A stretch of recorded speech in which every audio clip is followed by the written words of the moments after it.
kenapa Al-Quran punya sifat rahmat salah satunya untuk memberikan gambaran kepada kita. Kalau Anda merasa pernah punya dosa, ingin kembali kepada Allah, maka gunakan ayat-ayat rahmat itu untuk memohon kepada Allah Subhanahu wa Ta'ala. Seperti Allah mengampuni dosa-dosa Adam, seperti itulah Allah akan mengampuni semua dosa anak cucu Adam. Paham sampai sini? Apa di antara ayatnya? Seperti persis kalimat Nabi Adam alaihissalam. Jadi kalau Anda sedang berbuat salah, tiba-tiba ingat untuk berbuat kembali kepada Allah, berbuat baik, bertobat, langsung ingat kalimat ini. Ini kalimat pertama yang diucapkan Nabi Adam alaihissalam saat beliau bertobat kepada Allah Subhanahu wa Ta'ala. Diabadikan dalam Al-Quran, oleh Nabi dibimbing kepada kita untuk membacakannya. Dalilnya ada di Quran surah ke-7 ayat ke-23. Paling kanan sebelah atas di mushaf. Wa qala, karena yang bermaksiat Adam dan pasangannya, ketika mereka berdua sudah berjumpa, mereka merasa, awas kita pernah salah, jangan berbuat salah lagi. Kita mohon kepada Allah supaya Allah mengampuni dosa-dosa kita. Perhatikan kalimatnya. Rabbana zalamna anfusana wa illam taghfir lana wa tarhamna rahmat wa tarhamna lanakunanna minal khasirin. Di kalimat pertama. Tapi mohon sekali dibacakannya jangan sekedar pakai lisan, pakai hati. Pakai hati. Di cara memohonnya bukan sekedar di lisan. Kalau cuma di lisan jangankan Anda, ajarin anak kecil deh. Yang 4 tahun, 5 tahun, suruh baca itu. Mereka juga bisa baca itu. Sedangkan mereka belum baligh. Belum ada peluang dihisab di situ. Ya. Belum taklif mereka. Jadi kalau cuma bacaan di lisan, jangankan Anda, anak kecil pun bisa. Bacakan dengan hati. Jadi begitu Anda katakan, Rabbana zalamna anfusana. Ya Allah yang merawat kami. Rabb itu sifat rububiyah. Yang merawat, mengampuni dosa, memaafkan kalau salah, menyembuhkan kalau sakit. Seakan-akan Anda mengatakan begini, ya Allah, Engkau yang telah berjanji kalau kami salah akan memaafkan. Engkau yang mengatakan kalau kami berbuat dosa akan mengampuni. Zalamna anfusana, kami mengakui kami berbuat salah ya Allah. Dan kesalahan itu karena diri kami. Anfus jama dari kata nafas. Anfus jama dari kata nafas. Masih ingat nafas ketika disebutkan ada apa di dalamnya? Nafsu. Anfus jama dari kata nafas. Nafsun disebutkan di surat Yusuf tadi. Innan nafsala ammaratun bisu. Ya Allah, kami berbuat zalim karena nafsu kami, ya Allah. Kami berbuat salah karena diri kami, ya Allah. Jadi kalau Anda berbuat salah, jangan lekatkan kesalahan itu kepada Allah. Jangan nisbatkan kesalahan kepada Allah. Yang salah itu Anda, bukan Allah. Dan jangan pernah kesalahan Anda dikaitkan dengan orang yang tidak ada hubungannya. Jadi kalau Anda bertobat, akui pribadinya yang salah. Jangan bawa-bawa orang. Ya. Jadi kalau Anda ingin bermohon kepada Allah, minta. Rasakan. Begitu Anda menyebutkan, lihat kalimatnya, zalamna anfusana, kami telah berbuat zalim dengan diri kami ya Allah. Nah, langsung Anda bayangkan siapa yang Anda zalimi itu.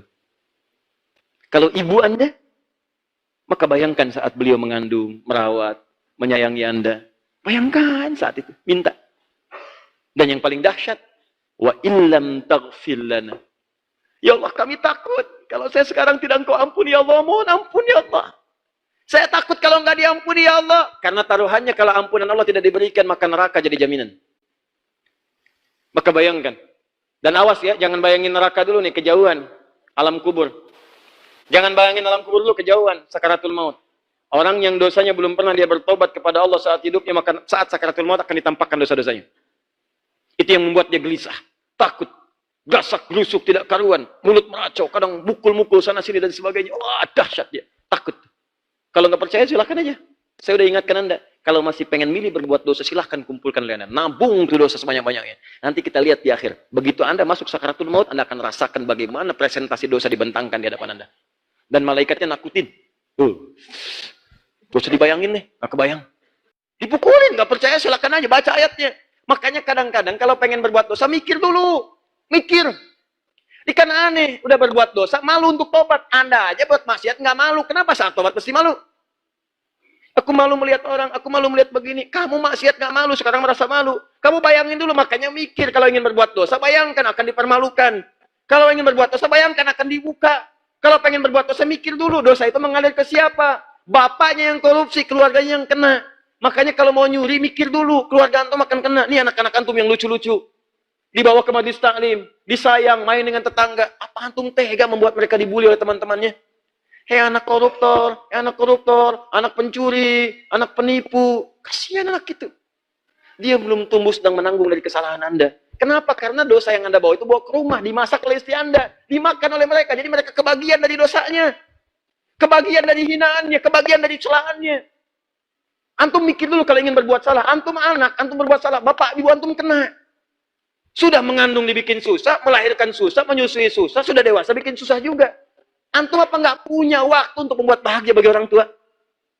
Tobat. Balik. Dan kalau sudah dibuka, itu artinya Allah membimbing Anda untuk tobat, bukan ingin mempermalukan Anda. Hukuman sosial itu untuk membuat Anda mengerti. Ini di akhirat lebih parah. Ini yang tahu baru orang-orang sekitaran. Di akhirat dibuka. Malaikat pun tahu semua. Jin tahu semua. Setan diketawa aja. Itu ketawain aja habis semuanya tuh.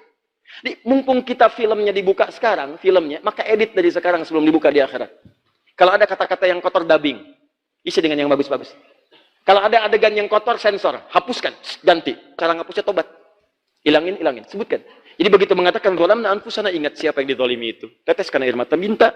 Bayangkan siksa kubur, bayangkan neraka. Kata malaikat, "Akhriju anfusakum," baik keluar kamu. Nggak mau keluar ya, saya pukulin, pukul depannya, belakangnya segala. Itu di Quran surah 8 ayat 50. Keluarin. Silakan kalau nggak percaya. Kayaknya malam ini selesaikan urusannya. Watarhamna, dan kau berikan rahmat kepada kami. Nah, jadi begitu dosa diampuni, turun sifat ampunan Allah, rahmat turun. Begitu rahmat turun, hapus semuanya, beres. Hilang. Kalau kami nggak dapat rahmat itu, ya Allah, lanakunanna minal khasirin, kami akan rugi. Daripada kita rugi sebelum pulang, lebih baik hapuskan sekarang. Itulah sebabnya, ketika kita berbuat salah, teman-teman sekalian, kenapa ayat rahmat dibandingkan dengan syifa? Syifa itu kan obat penyakit. Kenapa disandingkan dengan rahmat? Rahasianya adalah, saya tutup, kenapa di Quran surah 17 ayat 82, rahmat disandingkan dengan syifa? Karena kalau orang sudah berbuat salah, pasti akan hidup dan bersanding penyakit dalam dirinya. Jadi kalau orang mencuri, itu sebenarnya sedang masukkan penyakit pada dirinya. Nggak percaya silahkan. Anda belum pernah mencuri selama hidup. Begitu keluar dari masjid ini, nyoba-nyoba mencuri, pasti akan kepikiran. Di jalan kepikiran. Kamu salah. Kamu dikutuk terus tuh sama jiwa-jiwa takwanya. Kamu salah, cepat balikin. Kamu keliru. Itu tersiksa dengan keadaan. Bertemu orang, jadi hati-hati. Jadi diam-diam, dia takut ketahuan. Yang tadinya bebas, jadi tersiksa. Makan, jadi perasaannya jadi nggak nyaman. Itu ngundang penyakit. Makanya ketika antum diampuni dosanya oleh Allah, penyakit itu seketika dihilangkan. Seakan-akan dapat rahmat Allah, bonusnya syifa. Kalau orang sudah diampuni dosanya, maka akan tenang hatinya. Bebas dari pikiran-pikiran, bebas dari penyakit, hidupnya lebih bersih lagi. Itulah rahasianya kenapa syifa disandingkan dengan rahmat di ayat tadi. Jadi kalau Anda ingin dibebaskan dari semua penyakit-penyakit urusan dunia, gugurkan dulu dosa-dosa Anda di hadapan Allah Subhanahu wa taala. Saya tutup, itu yang dimaksudkan kalimat Nabi Nuh di Quran surah 71 ayat 10 sampai dengan ayat 12. Ketika umatnya banyak berbuat salah, kata Nabi Nuh, "Faqultu astaghfiru rabbakum innahu kana ghaffara." Aku katakan pada umatku, kalian cepat istighfar, tobat. Allah akan mengampuni dosa kalian. Kalau sudah Allah ampuni, apa yang diberikan? Yursilis samaa'a 'alaikum midrara, maka hujan yang kering akan turun. Wa yumdidkum bi amwalin wa banina. Awas, dan Allah akan lipat gandakan harta kalian, anak-anak, keturunan sehat semua. Ini gambaran kata para pakar tafsir, kalau ada orang berbuat maksiat, bawa harta haram ke rumah dan sebagainya, maka akan bermasalah bagi anak, bagi harta dan sebagainya. Bagi keluarga. Kalau Anda ingin hapuskan semua itu, maka bertobatlah kepada Allah Subhanahu wa taala.